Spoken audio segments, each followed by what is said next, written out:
ललितपादानां भूमिरेवावलम्बनं त्वयि जातापराधानां त्वमेव शरणं शिवे. ఓం శ్రీమాత్రే నమః. ఓం నమ శివాయ. రోజుకొక శ్లోకం శివానంద లహరిలో మనం ఈ రోజు 40వ శ్లోకం నేర్చుకోబోతున్నాం. ధీయంత్రేణ వచో ఘటేన కవితాకుల్యోపకుల్యాక్రమైః ఆనీతైశ్చ సదాశివస్య చరితాంభోరాశి దివ్యామృతైః హృత్కేదారయుతాశ్చ భక్తికలమాః సాఫల్యమాతన్వతే దుర్భిక్షాన్మమ సేవకస్య భగవన్ విశ్వేశ భీతిః కుతః.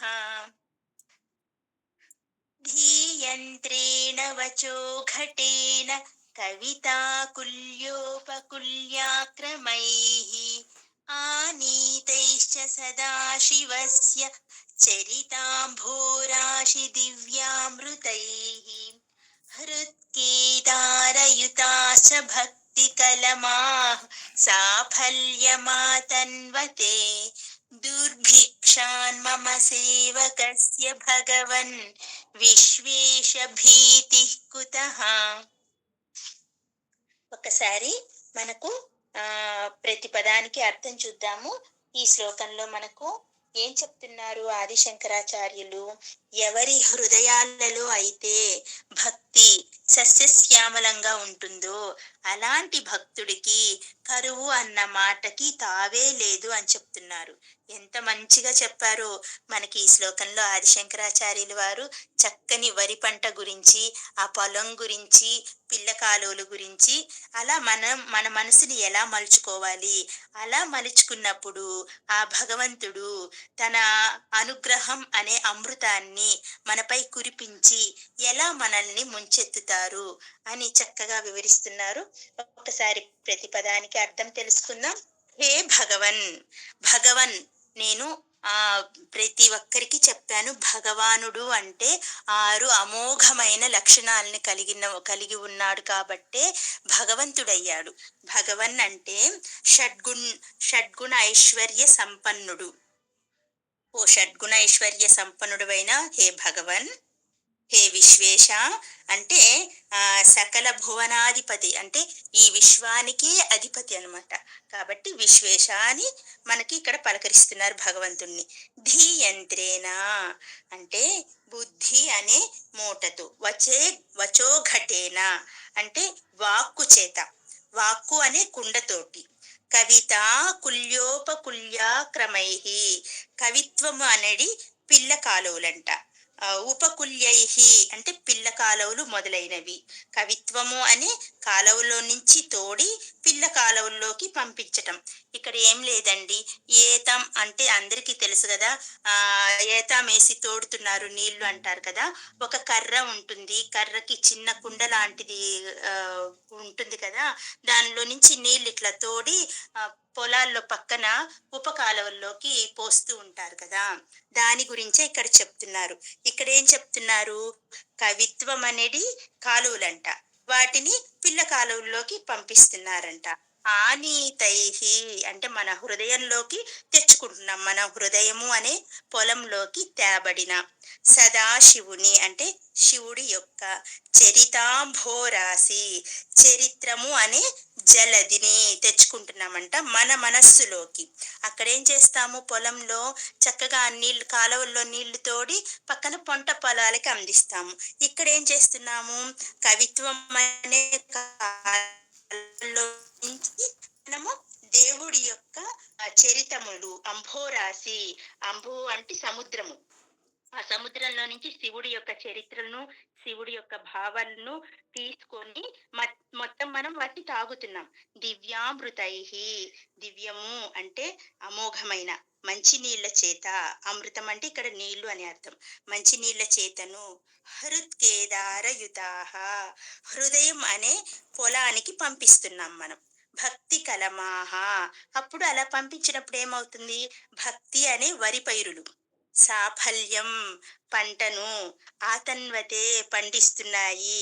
మనం ఏం చేస్తున్నాం? భక్తి అనే దాన్ని పొందుతున్నాం. సాఫల్యం చేసుకుంటున్నాం. ఆతన్వతే పొందుతున్నాము. సేవకస్య నీ సేవకుడునైన మమ మాకు దుర్భిక్షాత్ కరువు వలన భీతిహి భయము కుతః ఎక్కడిది అని అడుగుతున్నారు. ఇప్పుడు మనం పంటలు పండిస్తే అవి కరువు వచ్చిందనుకో, దుర్భిక్షం వచ్చిందనుకో భయపడతాము. కానీ ఇక్కడ అలాంటి భయానికి తావు ఎక్కడిది అని అడుగుతున్నారు భగవానులు మనకి. ఎంత చక్కటి వర్ణనో ఈ శ్లోకం అయితే అసలు ఎంత బావుంటుందో. ఒక్కసారి అర్థం చూద్దాం. విశ్వేశ్వర బుద్ధి అనే యంత్రాన్ని ఉపయోగించి అది చెప్పుకున్నాం కదా ఏతం అని. ఏతం కరెక్ట్ గా నాకు తెలీదు, నేను కూడా ఎప్పుడు చూడలేదు దాన్ని, చెప్పుకుంటే వినటమే కానీ.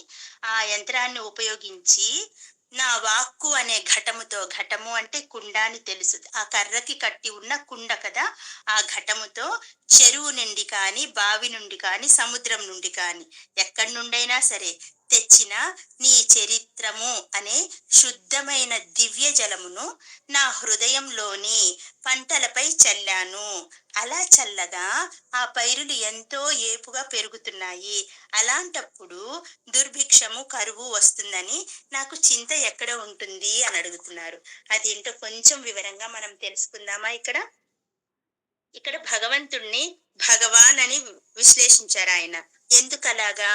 6 రకాలైన ఐశ్వర్యములు కలిగిన ఓ విశ్వనాథ, శ్రీ విశ్వనాథ, నా హృదయం మాగాణి నేల.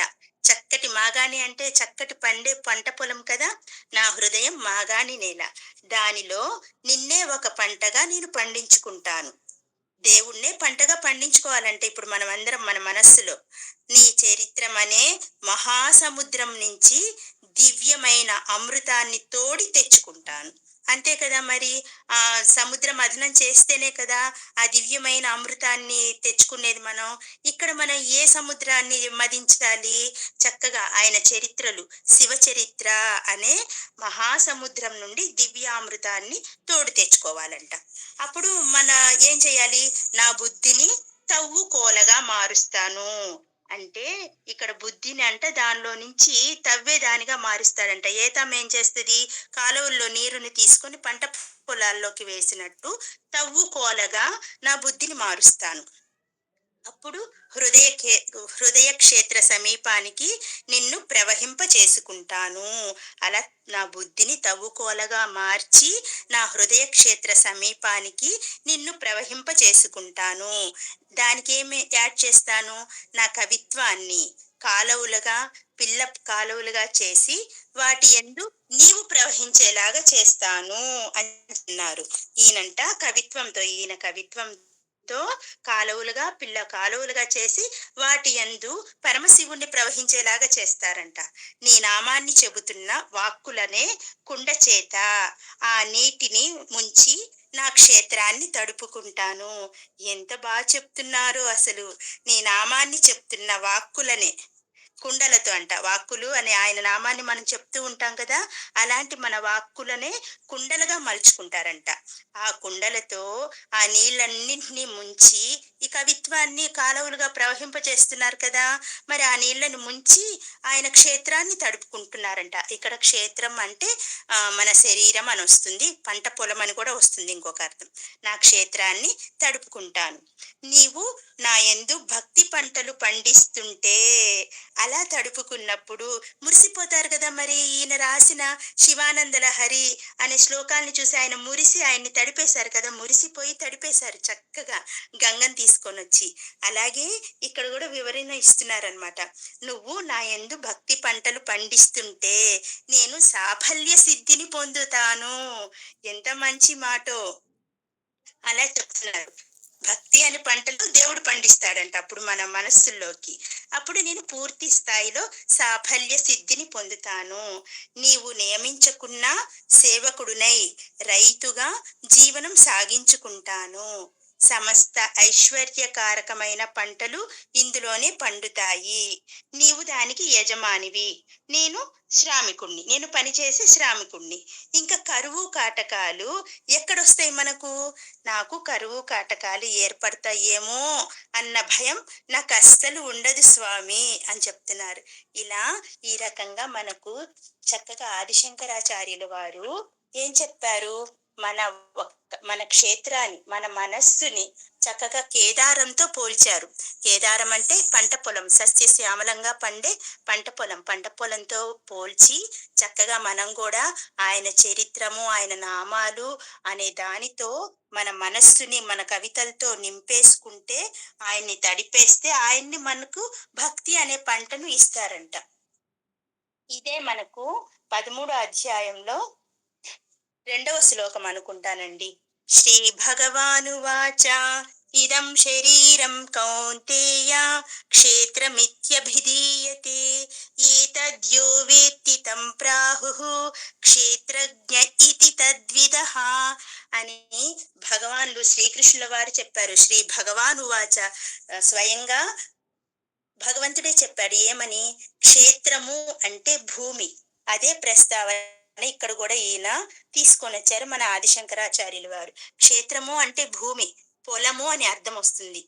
భూమిలో గింజలు పాతి పెడితే మొక్కలు వస్తాయి కదా, ఆ మొక్కలు మరికొన్ని గింజల్ని ఉత్పత్తి చేస్తాయి. అలాగే ఈ శరీరంలో కూడా మనం ఆ గింజలను భక్తి అనే గింజల సహాయంతో మనం ఆ సస్యశ్యామలం చేసుకోవాలంట మన క్షేత్రాన్ని.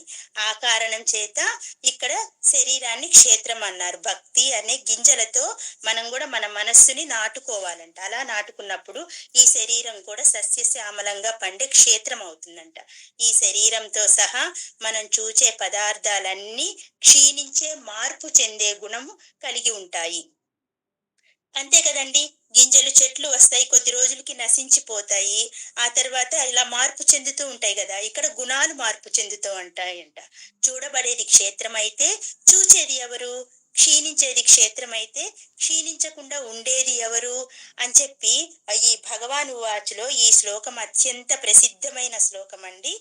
అలాగా ఆయన క్షేత్ర అంటే మన క్షేత్రాన్ని పంట పొలంతో పోల్చాడు. మన శరీరమే ఒక క్షేత్రం. దాన్ని మళ్ళీ పంట పొలంతో పోల్చి చెప్పారు భగవానుల వారు. ఇక్కడ కూడా ఆదిశంకరాచార్యుల వారు ఆ శ్లోకాన్ని గుర్తు చేస్తూ మన హృదయం అనే పంట సస్యశ్యామలంగా పొందాలంటే మనం శివనామామృతం అనే దానితో తడిపేసుకోవాలంట. దానితో మన మనస్సును నింపుకోవాలంట. ఆయన ఆదిశంకరాచార్యులు వారు చెప్పినట్లు మనం కూడా ఆ బాటలోనే వెళ్దామా మరి? ఓం నమ శివాయ.